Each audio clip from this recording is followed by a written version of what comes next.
donc Karine, je suis notamment l'auteur d'un blog qui s'intitule Comme la vie, sur lequel je publie des articles et le fruit d'interviews en fait, que je mène avec diverses personnes dont les activités m'intéressent beaucoup. Voilà. Ma difficulté majeure en fait, c'est justement c'était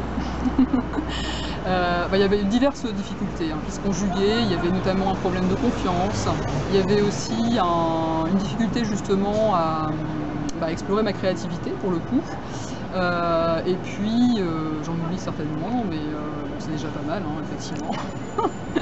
Donc voilà, c'était vraiment en tout cas les deux problématiques majeures sur lesquelles j'avais envie de faire des avancées assez tangibles, on va dire.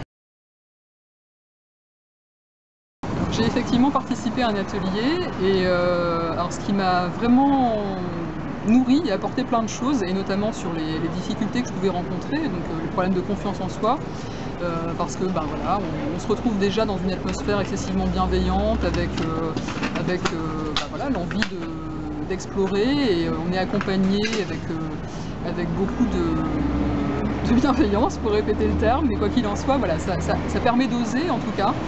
Et donc par rapport notamment à ce que j'évoquais aussi, donc mon envie d'explorer ma créativité, ça m'a vraiment permis de voir là où il y avait des freins en fait, là où j'avais des difficultés justement à me faire suffisamment confiance.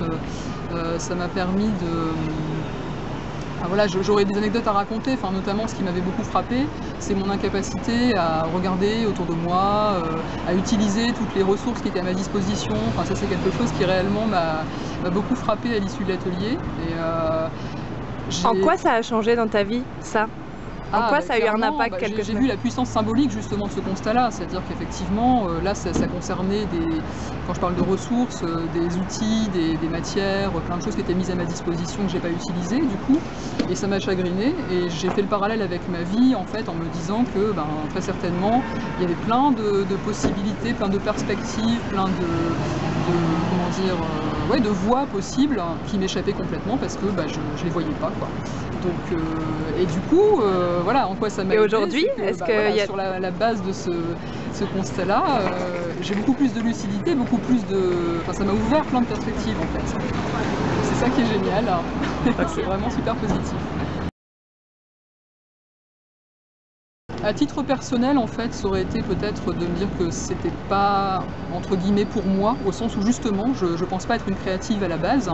Et donc, voilà, je suis quelqu'un d'assez perfectionniste. Et voilà, la réticence que j'aurais pu avoir, ça aurait été de me dire, voilà, c'est pas un lieu pour toi, c'est pas un moyen d'expression qui t'est propre. Et voilà, tu seras pas en capacité de faire quelque chose d'intéressant, entre guillemets. Mais justement, le fait d'y participer, ça m'a fait comprendre que c'est pas du tout ce qui est attendu. D'ailleurs, il n'y a pas d'attendu pour le coup, c'est ça qui est bien. C'est qu'il n'y a aucune pression en fait. Donc c'est ça qui est précieux, c'est que pour le coup, voilà, on est juste dans l'instant présent, dans la réjouissance du moment en fait, et dans le côté ludique pur. Donc voilà, c'est génial. Fonce. Un mot, juste un mot. Non, ne pas hésiter en fait, justement, il y a forcément un avant et un après. Voilà, ça vient nourrir quelque chose à l'intérieur de soi, et surtout, voilà, c'est une petite germe en fait qui demande qu'à se développer après et qui peut permettre voilà, d'être explorée encore et encore dans d'autres circonstances. C'est vraiment une façon d'initier quelque chose. Ne pas hésiter à se laisser surprendre soi-même. Merci Karine.